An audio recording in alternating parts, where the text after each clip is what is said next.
And I was working this day, and we get this baby comes running back from triage and gets plopped on my bed. Well, I look at that baby, it's limp, listless, blue. I'm like, wrong room, let's go. Picked the baby up and ran into the code room.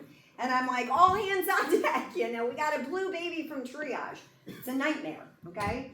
So 3 nurses and my doctor come running in, and with paging respiratory, and like I hit the code button, and it's just a lot of drama, right? So everybody has to have a role, okay? So we do what? Closed loop communication, right? You're on airway with respiratory. You're gonna get the vital signs. You're gonna get me IV access, right? So we're at a disadvantage because we don't know EMS doesn't have the baby. So we're trying to do everything from scratch. So I'm looking at the baby, and they're limp, they're listless, bulging fontanelle. It's 6-week-old infant. Mom reports the baby was well when she dropped him off at daycare. First day back at daycare. First day back at work since delivery. She said when she picked her up, the daycare said that the baby wasn't poor feeding, right? What do we know about poor feeding? It's usually a red flag, right? Poorly fed throughout the day, but nothing glaring, just a little sleepier than normal. Well, the kid at that point was completely, basically unconscious. So I have to move because this is my leading diagnosis, bacterial meningitis. Bulging fontanelle, I got increased intracranial pressure. I got a newborn who just went to daycare, right? That's my differential, top differential. So Dr. Shobitz orders the 3 drugs that we're gonna give the infant, and a nurse is over there drawing up the meds. I drew up all the saline syringes because my 20 per kilo bolus was just flat push, okay? And then he's setting up for an LP while the other nurse is getting my urine culture, because I got to do an in and out, my blood culture, and all of my labs, right? So it's 3 to 4 people aggressively working. So the kid was tachycardic in the 200s. The kid was tachypnic in the 80s. So we put oxygen on. We're doing the entire workup, and I come back in the room, and the oxygen is off. And I'm like, who's doing this? Who's doing this? Stop it, And they're like, I don't know, I think Dr. Shobitz did it, So about the 3rd time he took off the oxygen, I walked out and I said, I don't know why you're taking the oxygen off this newborn, but if you do it again, I'm gonna wrap it around your neck, okay? It's my patient, and we're done playing with oxygen. She's tachypnic in the 80s, she's tachycardic to the 200s. All I'm doing is supporting her work of breathing. Lay off, okay? His whole focus was wrong, okay? Because the time he was doing that, he should have been doing an LP, okay? So I kind of handed him the LP tray and said, this is your focus. We've got the rest, okay? And so he literally, I've got the line, I'm doing the pushing, the nurse is handing me the antibiotics, and I'm like, get the needle in the back, because the minute I see fluid, I'm pushing antibiotics, right? So as soon as he got the LP needle in, pus shot out at me. So I connected the antibiotics, and I'm pushing. Before we could get that child life-flighted to Children's, she'd already herniated her brainstem. Okay, we're talking about minutes you have to work, okay? Your brain is dying at a rapid rate. Do you know why we have a time limit on code strokes and we have to give them tenecteplase within 30 minutes? Because every second is like hours. Every minute is like weeks, and every hour are like years that we're aging a brain, okay? So Frederick Health was 61 minutes door to needle. Do you think we can keep our strokes designated status with that? It's supposed to be 30 minutes or less? No, because we are aging everybody's brain on average by 2 to 3 years by us delaying that, okay? So that's why those metrics matter. Time matters. Your number 1 priority in this is an antibiotic. Always, always, always. I cannot get that antibiotic on board fast enough, because by the time you recognize bacterial meningitis in an infant and child, you're already behind the 8 ball. You already have that kid in the grave, and you're trying to pull him out of the grave. And you're going to work as hard as you can to do it, okay? Viral meningitis. I've seen quite a bit of that recently in our ER. We've had both of those in our ER recently. So, a little less symptoms, but still pretty comparable. Kids with that are sick. My daughter had viral meningitis. And then we already talked about fungal. So the symptoms are very similar. But a big thing we see is this. What is that? What is nuchal rigidity? Stiff neck. I can't move my neck. You know how they say put your chin to your chest? I can't do that when I've got meningitis. All of that is very rigid and stiff. And then we can have the Brzezinski's or the Koenig sign, which we can see. Don't forget your fontanelles in these kids. So in an infant, the first thing I'm going to do is put my hand on the fontanelle. Why? What's that going to tell me? If I have ICP or not. Do I have increased intracranial pressure? If it's bulging fontanelles are bad because it's a late sign. Okay? If I'm already seeking pressure relief through the top of my head, I'm in trouble. Okay? So, when does that fontanelle close? 18 months? 18 months. That may be important in your head injury findings, in your head findings, right? So here's your assessment for bacterial meningitis, the Koenig or the Brzezinski's. So what do we do? Super, super, super important. All right, so these kids always get a fluid bolus. You can't treat an infection in the presence of dehydration. Nobody gets better. Okay, so you have to correct your fluid status on any patient. Okay, nobody gets better. Think of it, you've got pneumonia and you're really dehydrated. Are you clearing that pneumonia? Nope. Okay, so isolation is the first thing you do. You may see that again. Patients coming back from the waiting room, you're taking one look at it and you're like, oh my God, I see all these neurological signs. They're telling me a high fever. This kid looks like crap. I'm putting them in isolation right away. I don't even know what it is, but they better be isolated. Then we're going to do fluid boluses. IV antibiotics is your top priority. Corticosteroids, if you've got increased intracranial pressure, you might give mannitol, you might give steroids to reduce that pressure in the brain, and then fever control. Play some scenarios through with bacterial meningitis though, okay? Put those people in isolation.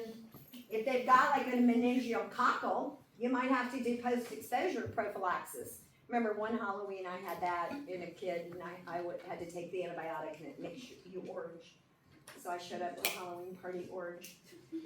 And then group B strep causes a lot of bacterial meningitis. So all those moms, you know how we're checking that right before delivery. Even moms who've been treated, those kids have a real high incidence of bacterial meningitis in the infant period.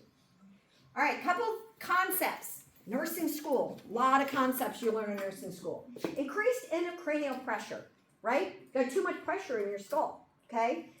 In infants and little kids, they've got sutures, right? That allow for expansion of the skull because their brains are growing, and they've got the fontanelles, okay? So remember, this is a really easy way for me to trick you on NCLEX style questions, asking about the fontanelle. Would I have different symptoms based on it being closed or open? Obviously I would, right? Because having that open is like just having like a pressure valve in your brain. You've got room to grow. What happens once that closes? Where does swelling go? Nope. Around your brain? Mm-hmm. It just pushes in. If the brain is swelling and it has no place to go, where does it go? Down? To your brainstem. And then you herniate your brainstem, and that's incompatible with life. Okay? When you say herniate, do you mean like pushing through the foramen? Mm-hmm. Okay. It herniates it right through the foramen ovale. Dang. Yep. All right, so every treatment to the brain must be prompt to avoid long-term neurological damage. Stroke, bleeds, infection, you have to move quick, okay? So if you have a kid with a bulging fontanelle, you got to deal with it quickly, or they're going to have brain damage, okay? You've got to fix that. So one way we can do something really, really quick is we can bag them and hyperventilate them, and this is what happens. Your CO2 levels drop through that process, and it causes a vasoconstriction in the cerebral blood vessels. So for a short period of time, you decrease the cerebral blood flow, okay? So do you think we do that for very long, or is that just short acting? Short-term option only, right? Because long-term reduced cerebral blood flow results in ischemia. We don't ever want to cause brain damage in a kid, right? But if I've got a rapidly expanding brain and it's going to herniate down to my brainstem, I can certainly hyperventilate with an ambu bag until I can deal with that, okay? So it's a short-term fix. So that works for kids and adults, okay? Just remember that. Anybody interested in neuro ICU? Right? I don't know. I see some of your, after you guys graduate, you go get your big jobs, right? I see some of them posting. I'm like, you're in the neuro ICU? Good for you. I'm like, oh. All right, so remember open fontanelle, closed fontanelle. You're going to have different symptoms because the brain has an area to expand, okay? This high-pitched cry, you're going to see that again. Remember that. Have you ever heard that? Really abnormal, and you're like, oh, somebody needs to go check on room 5 because that is not normal, okay? High-pitched, neurological, abnormal scream. And then, obviously, you get that somnolence, right? When you've got the closed. Confusion, headache, you're going to seize more. You're going to have exaggerated neurological symptoms because it's closed and there's no place for the swelling to go, okay? Remember, overall, NCLEX thing to remember. Late signs of increased intracranial pressure are always bad. It's never good. So when you see changes in the LOC, bradycardia, you see like slow apnea, like slowing their respiratory drive down, posturing, decorticate, decerebrate posturing, that's neurological compression of blood flow. Papilledema is swelling of the optic nerve. I can actually look in your eye and see that, okay?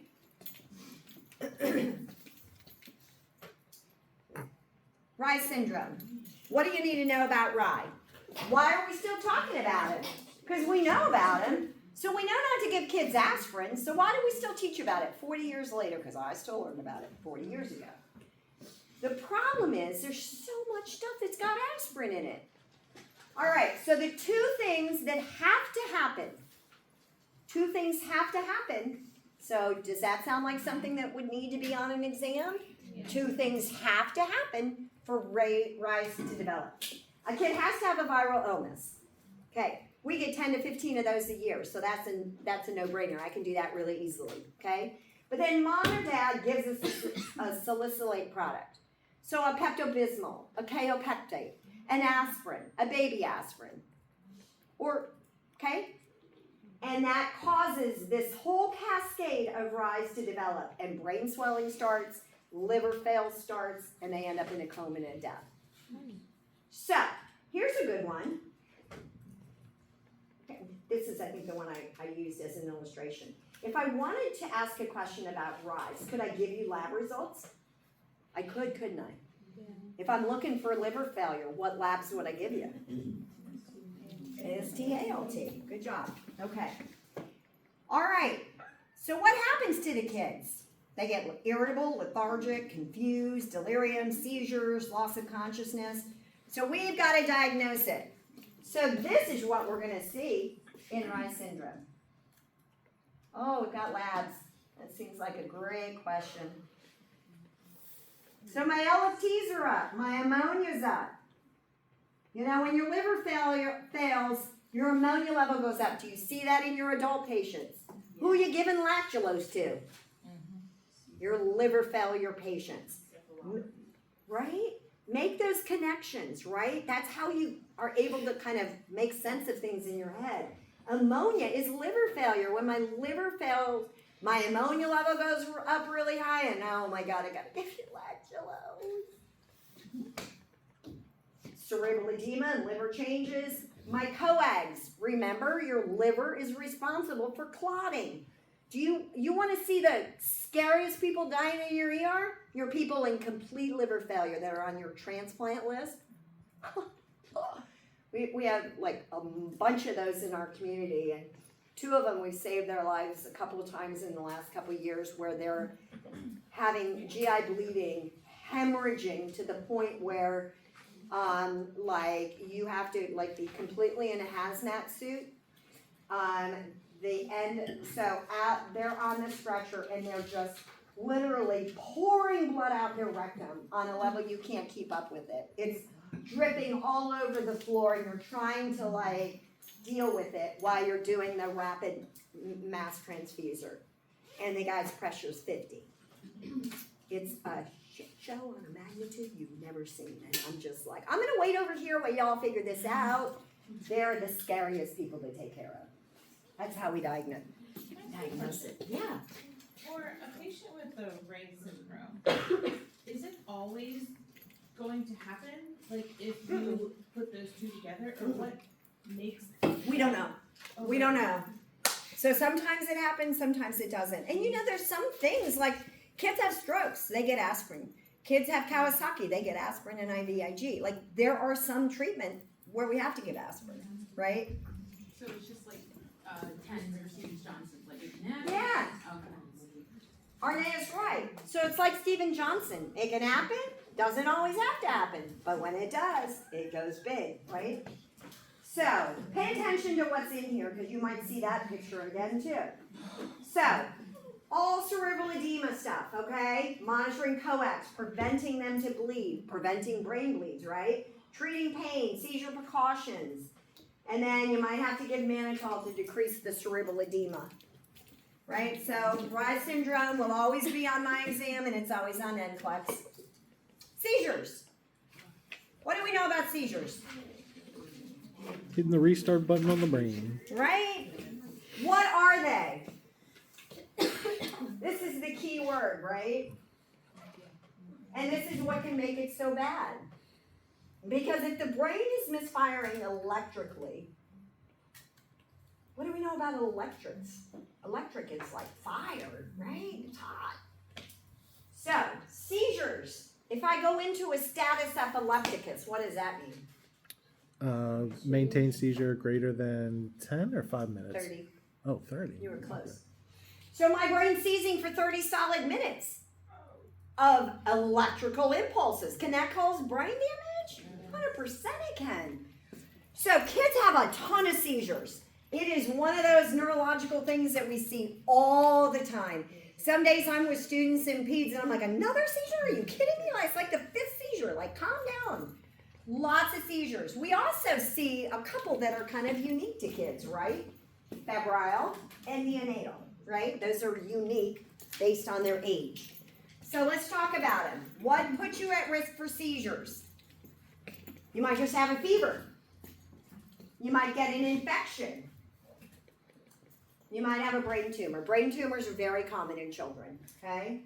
You might have an anoxic brain event at birth, right? Poisonings, metabolic conditions, and then you might just have epilepsy, right? So epilepsy, somebody's going to seize throughout their life. You guys know tonic-clonic seizures, right? The tonic part is that stiffening, and then the clonus is the jerking, okay? Things that are highlighted may matter.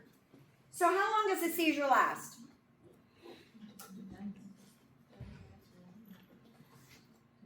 So about 2 minutes or less should be a tonic-clonic seizure. 10 to 20, 30 to 50. Okay? We don't want them seizing this long. That would be status. All right? So about 2 minutes for a tonic-clonic seizure. Then they should go into this phase, the postictal confusion. And NCLEX likes to describe that as a period of disorientation for a child.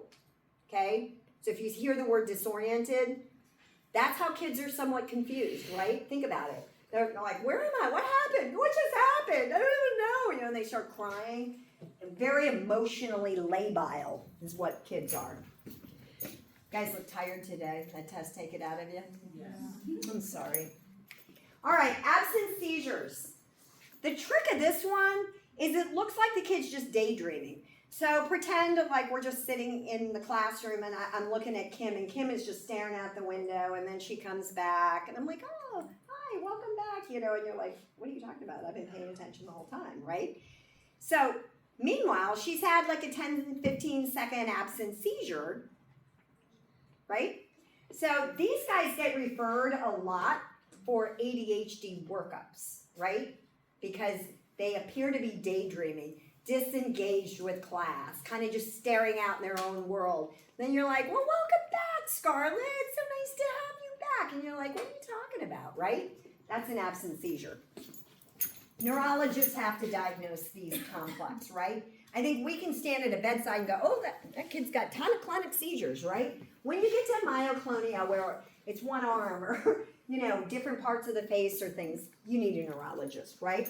And I'll tell you, I don't know if you guys have spent much time at the bedside of seizures, but sometimes they're very complex. And we'll be standing there being like, you think that's a seizure?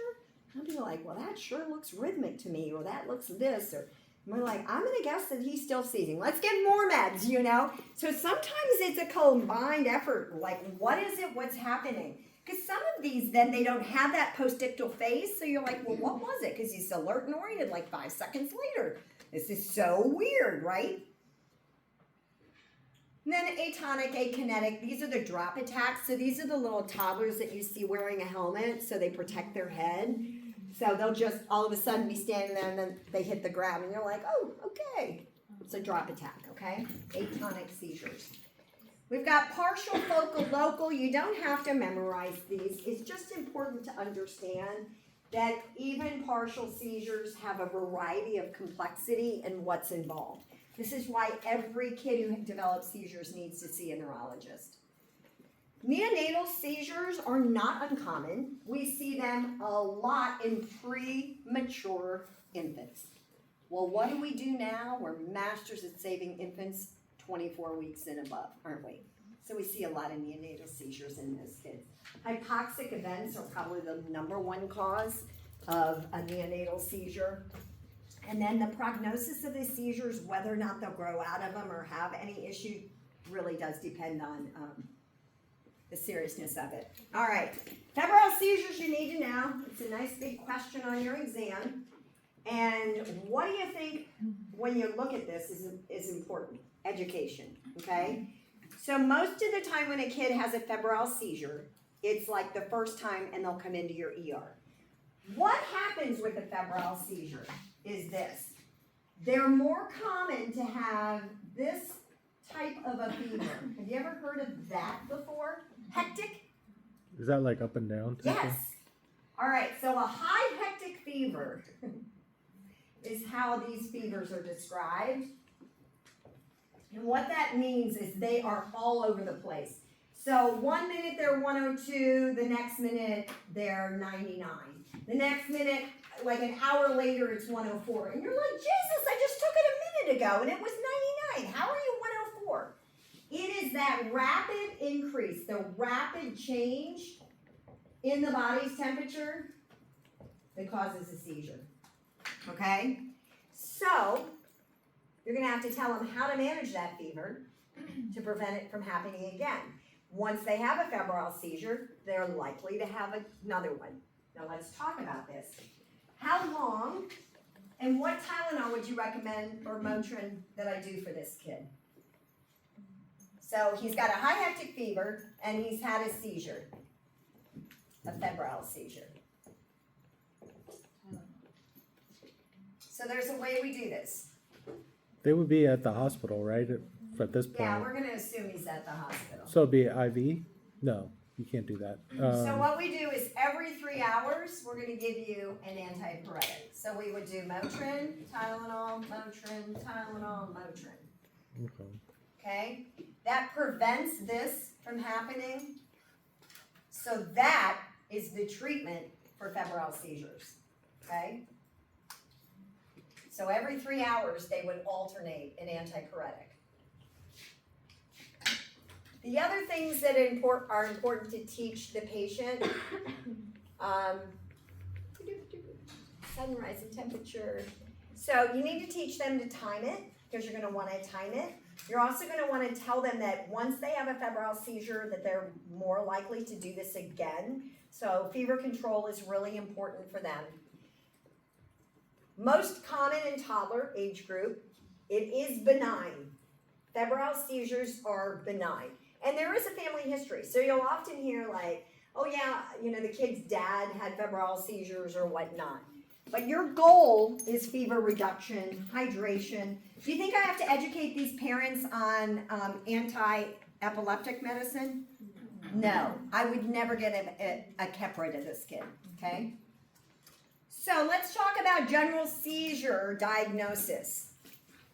All right, kid has a tonic-clonic seizure. We've got to determine what's going on, right? We know it can be infection, it can be trauma, it can be a toxin causing the seizure. So we've got to do a workup, right? So we'll do a CBC, a CMP, look at electrolytes, look for infection. We'll do an LP on your infants and toddlers, okay? We got to rule out infection, okay? We'll do a CT, right? A CT shows us if there's blood, probably show if there's increased fluid in the brain, blood in the brain, infection, things like that. An EEG is usually always going to be done on these kids. The only person who doesn't get an EEG are your fever seizures, your febrile seizures. Every other kind of seizure gets an EEG. EEGs for your status epilepticus, maybe there like for hours. So when I get a status epi kid in the PICU, they're hooked up to that because a lot of times I have to sedate them so far down that we have to intubate them to support their airway. And so we'll keep the EEG on to determine at what point we've stopped the seizures with the medication. Tricky, right? And then, MRIs are the more detailed. So you get a pretty extensive workup for a new seizure.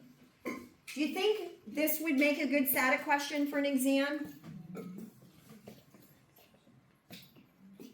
I do. I like it.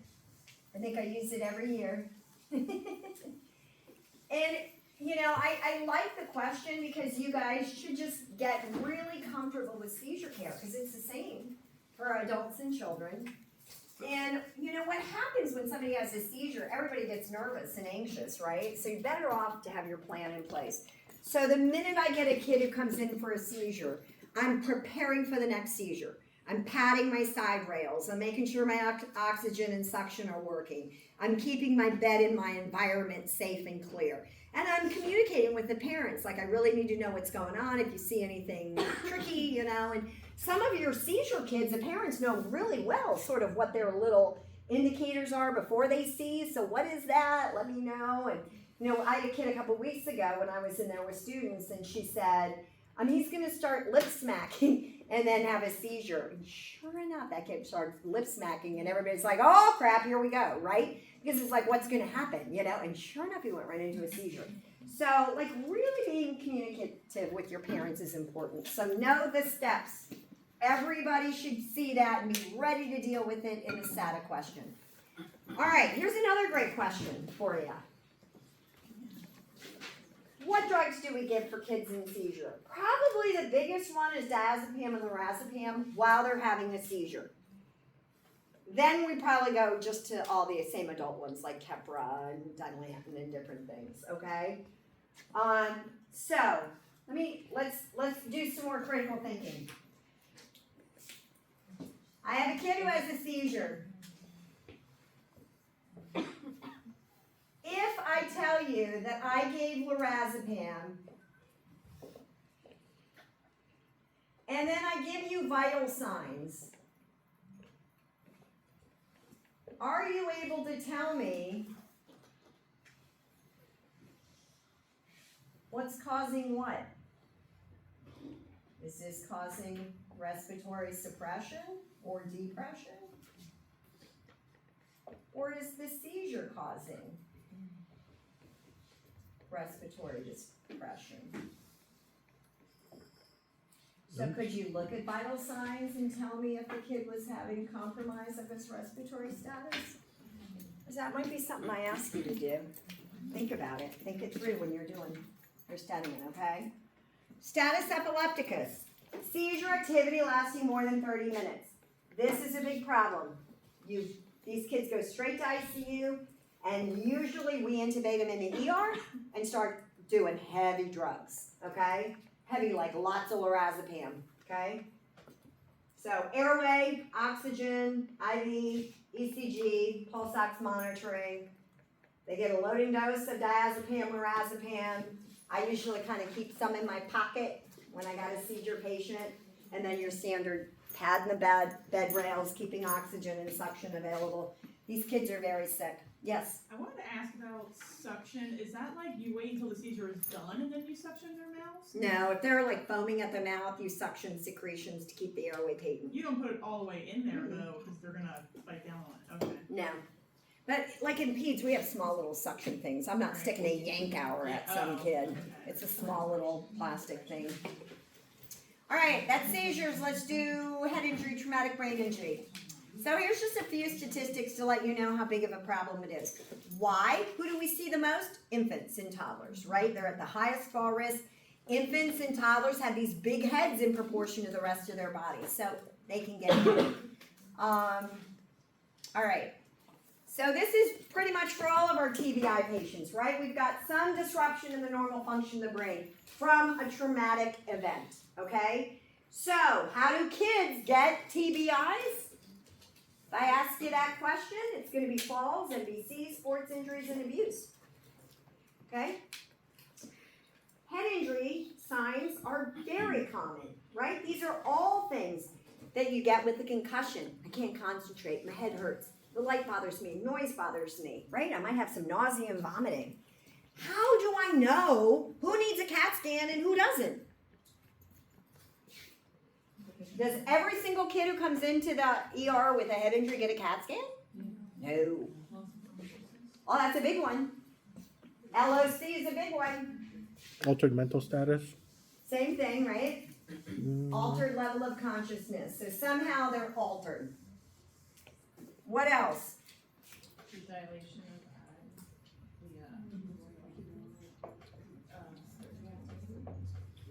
What if my pupils glowed?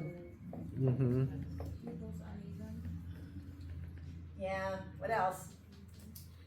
Non-reactive to light. Oh yeah, just the one. Projectile vomiting will get you a CT.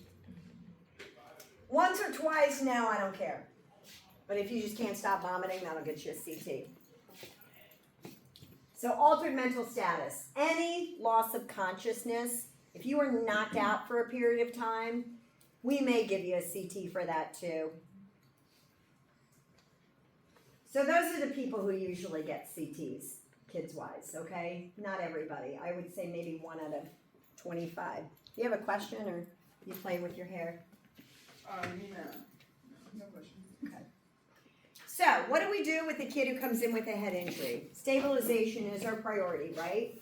So, just remember this guy. He's always going to be your priority, okay? So, just like that kid who had a burn, even though I'm telling you IV fluids are important with burns, if the kid's dead because of an airway compromise, it doesn't matter how much IV fluids you give him.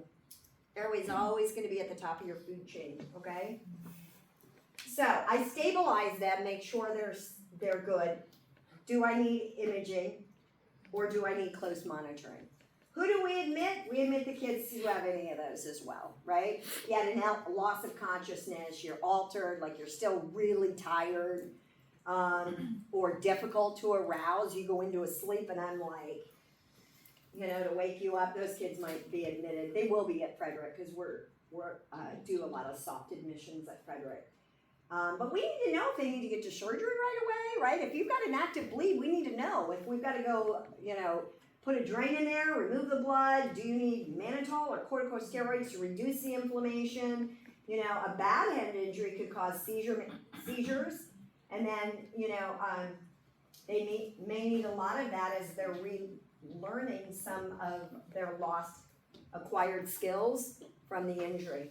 So one of my family members' best friend's little 10-year-old had a significant fall from a horse without a helmet. She spent 10 weeks in the hospital with a TBI, and she was there mainly for rehab. You still see her, you can still tell she had a TBI. She's still pale looking, yeah.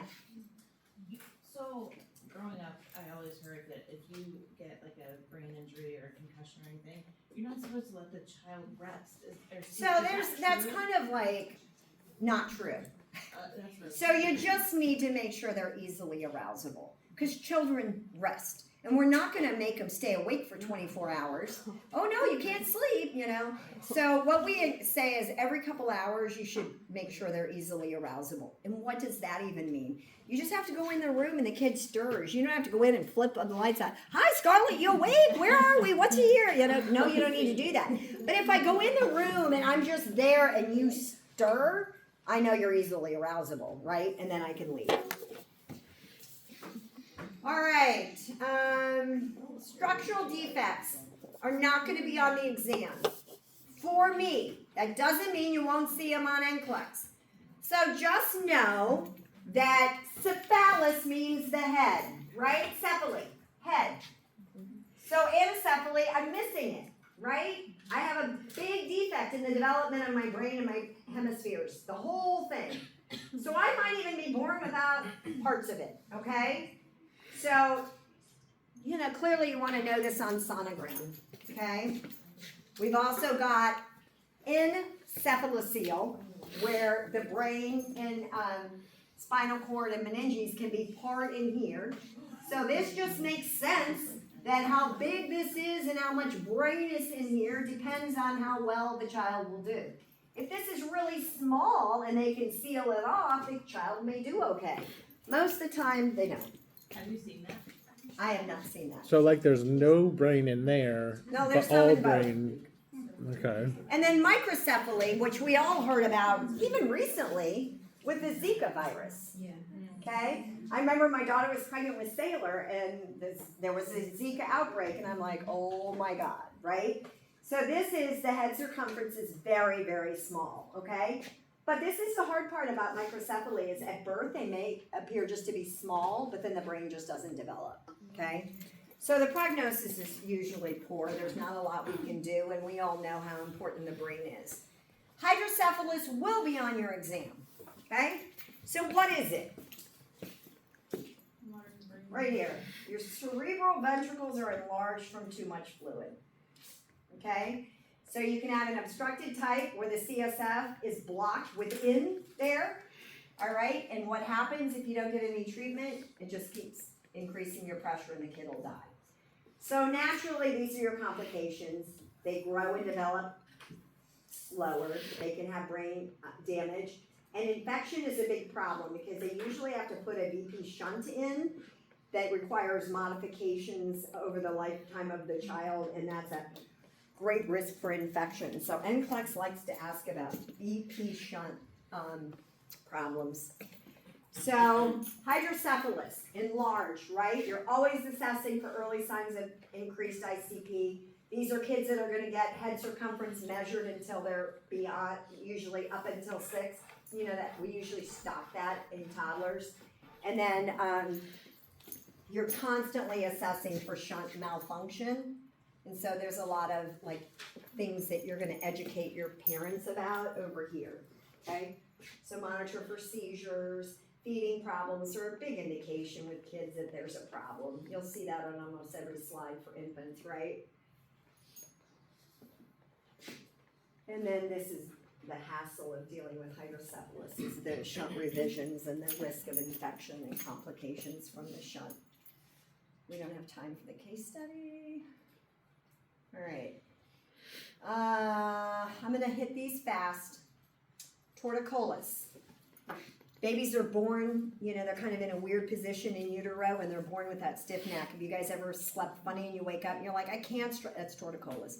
You do passive range of motion, you can do a little ibuprofen for pain. Congenital club foot, they are born most often, this is from being in a breech position, okay? And so they're kind of foot first instead of head first, and their feet get in this position during growth and development. And so when they're born, you cannot redirect the foot to being midline like this, okay? That's how you diagnose it. If I grab that foot and try to make it straight, I can't do it because of this skeletal deformity. You see? I can't do it. So I, as a nurse, can diagnose this by just not being able to manipulate it to the midline. Okay? Surgery. So actually you do serial casting. You just putting casts on to straighten it out. Takes a while. Takes a long while.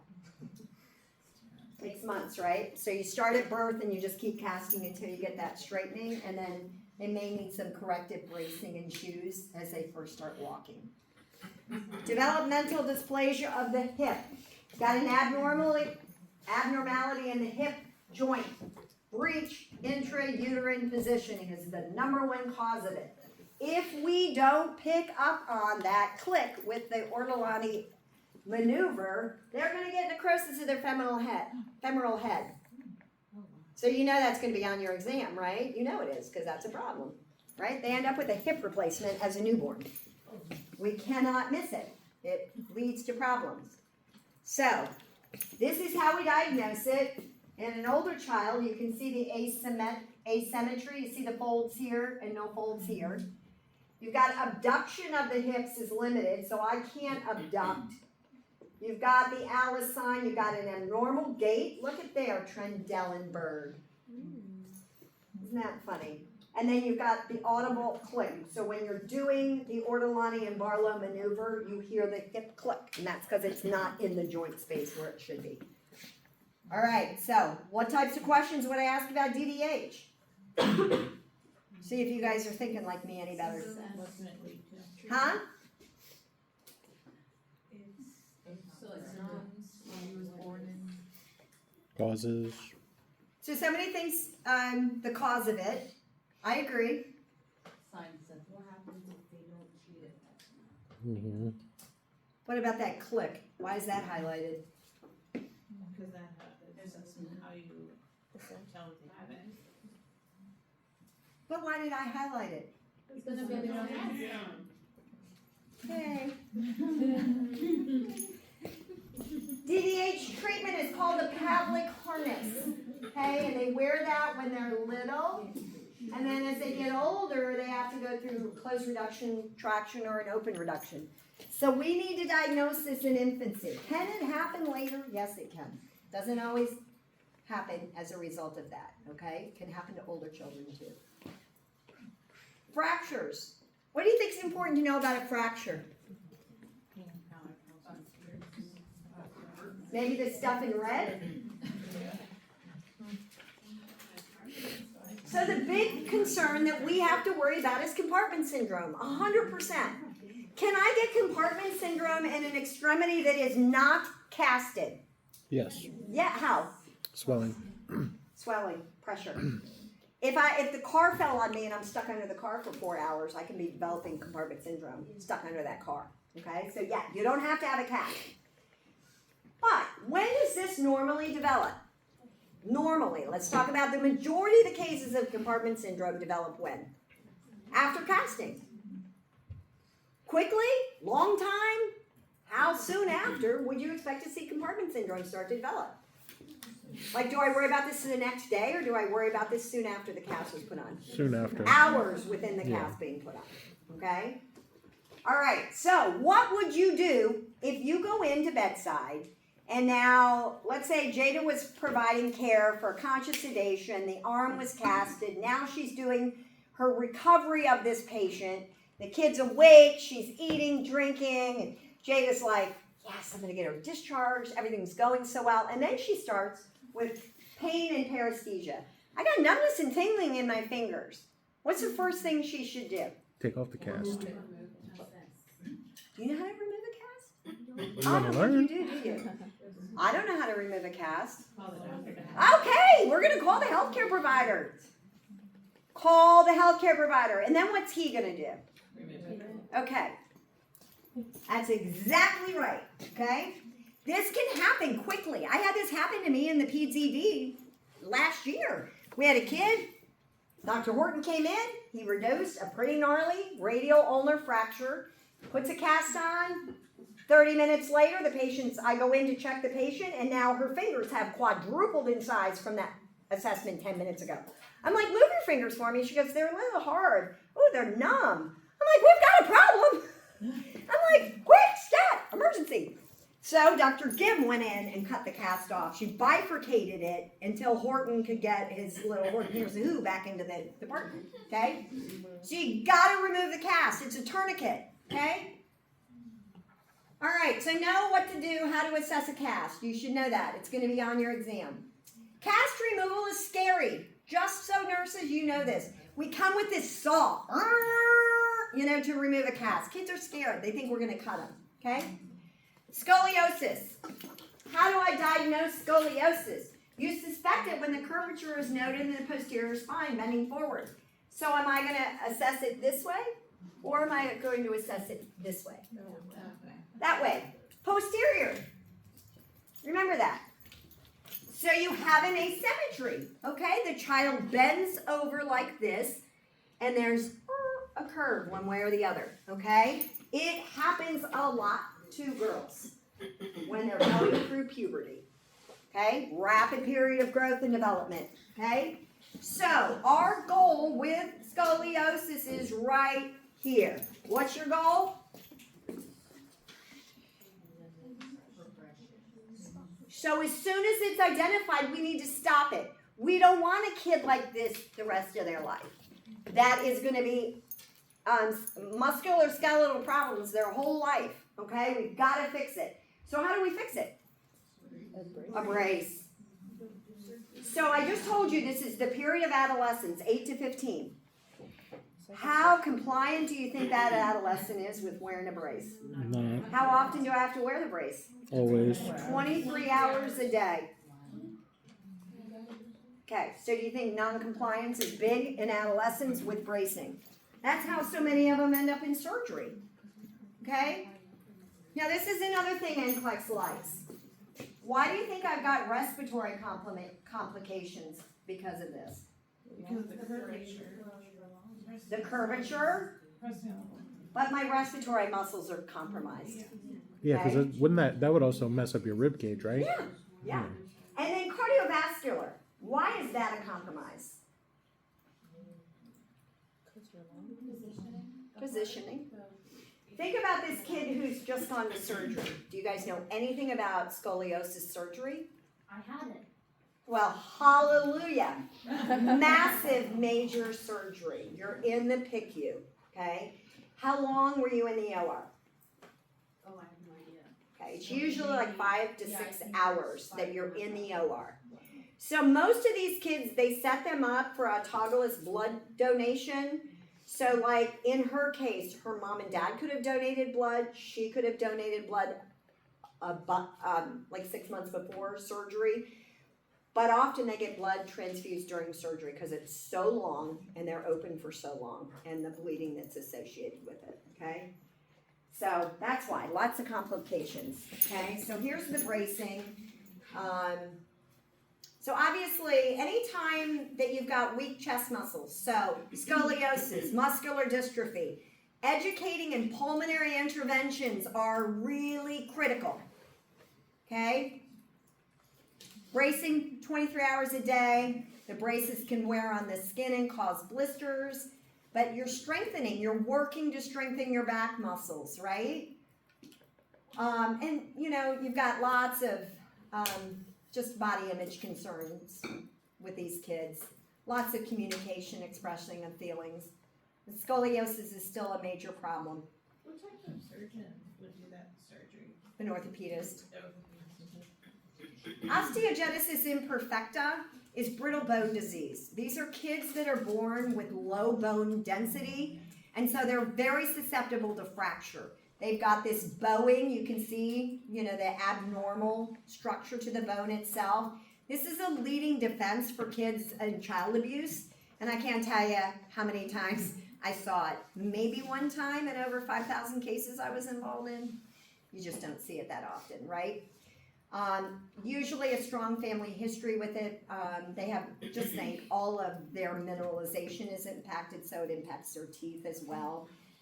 So the goal is to decrease incidence of fractures and keep them mobile. JIA will be on your exam. It's a real big deal, with kids. They get an autoimmune reaction that triggers the arthritis that causes, and so with JIA, there's a couple things that you should know. And this is what NCLEX really likes to ask you. They think you're gonna forget about the nodules that are under the skin with JIA because we get so focused on the rash and the joint pain and swelling that we forget the nodules. But these are related to the rheumatoid part of the JIA, and so NCLEX always likes to ask the weird thing. So just remember that.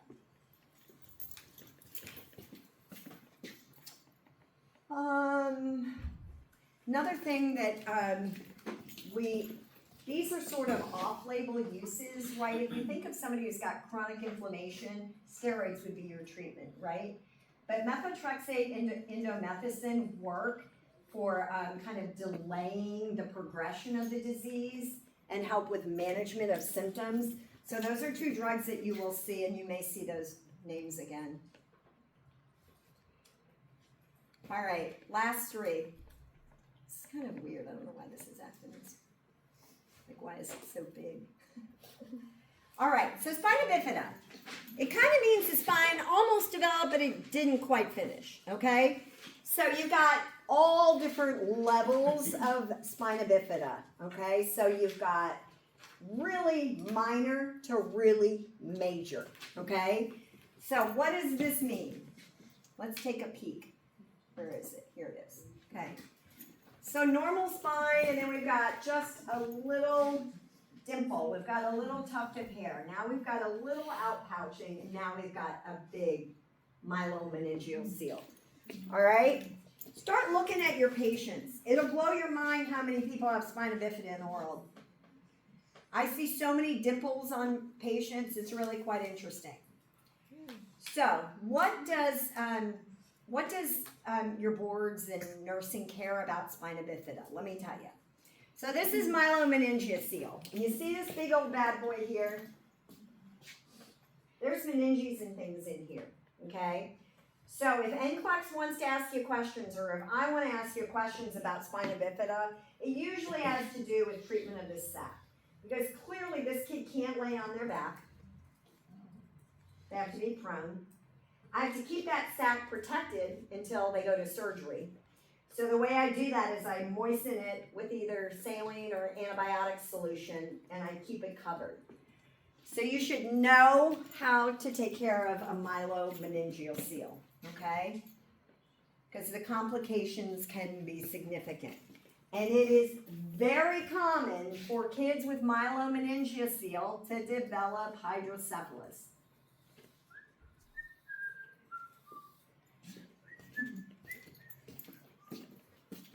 I don't know. I think I'm giving you too much this morning. I'm telling you, if I don't get a bunch of A's next time, I'm going to be like, oh, what did I say wrong? All right, pre-op care, right? Look at this. Avoid the sac from drying out. No rectal temps. Prevent urine and feces contamination. They have to stay in a warmer because they can't regulate their temperature, and they can't lay on their back. Seems like a good SATA question. Post-op,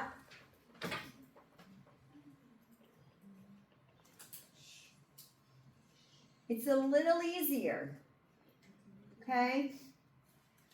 It's definitely a little easier. Another question that NCLEX always links together, so, you know, when you graduate and you go take your boards, do you see that latex allergy? That's another weird question NCLEX always likes to say. Spina bifida has an association with a latex allergy, so you should always think about that before you take care of your patients. It's just weird how they focus on certain things, okay? All right, muscular dystrophy. What do we care about you learning about MD? So these kids are born normal appearing, and they hit school age and they start regressing in loss of their achieved milestones, okay? So typically what we see is this kid who's normally been running in basketball now is running and tripping and getting up, running and tripping, and you're like, what is happening? You're so accident prone. And then you're like, oh, you're really accident prone. What's happening? Then you see the child getting up and they're getting off the floor you're like, what are you doing? You're not getting up like a normal way. That's Gowers, okay? So, muscular dystrophy, these kids have achieved milestones and they start losing the milestone. It is a gene mutation. See that? And boys are affected more than girls. So, what happens? You get all these M's. Clinical presentation, muscular weakness of the lower extremities. That's why when they fall down and they go to get up, they're doing the Gowers. It's a very weird, stiff, awkward, sort of like me trying to get off the floor. Muscular hypertrophy, motor skill delay. So I've had a motor skill, but now it's delayed. I move with an awkward gait. They kind of move with weird gaits. Mobility declines, okay? Milestones attained are now declining. And all of their coordination has a marked difficulty to it. All right, so milestones achieved and then lost, okay? There's Gowers, you see? He's got to like support using his hands to push up to even stand up. So nursing management for these kids is really important. Coughing and deep breathing exercises, chest percussion, pulmonary function. Boy, we're really worried about the respiratory status of these kids, aren't we? Probably should be too, if I were you. That's what I'd worry about. Cerebral palsy, non-progressive abnormal motor function, okay? This one does not get worse like muscular dystrophy does, okay? This is a lifelong disability, and these kids usually have a lot of complications. How does somebody get CP? The two biggest risk factors are right here. Premature birth and low birth weight. What is it? All right, you got that one. All right. So the other thing that's really important with these CP kids is nutrition. And a lot of them have dysfunctional peristalsis and issues with their gut and end up with a G-tube. They have swallowing difficulties. So these kids get a lot of nutrition follow-up, okay? So with CP, what are your concerns? Feeding. It's a big, big problem, okay? So, palsy, poor head control, persistent primitive reflexes. Those reflexes of infancy stay on beyond the normalcy, okay? Spasticity is very, very common with cerebral palsy. And it's one of the things we typically medicate is that spasticity of the limbs. So they'll take antispasmodic medicine to help with that. Sometimes these kids, are wheelchair bound or walk with walkers or walk with supportive devices or braces on their feet. But dietitian referrals is important. They need extra time with feeding. But think about a newborn that had a hypoxic event and now has CP. They're going to need a lot of support and growth and development, okay? So, that's the important stuff. Any questions? Million? I don't know. If I didn't point you in the right direction today, I don't know how else to point you in the right direction. I literally went with the exam in my PowerPoint, changing, bolding, trying to make it as obvious as possible. So.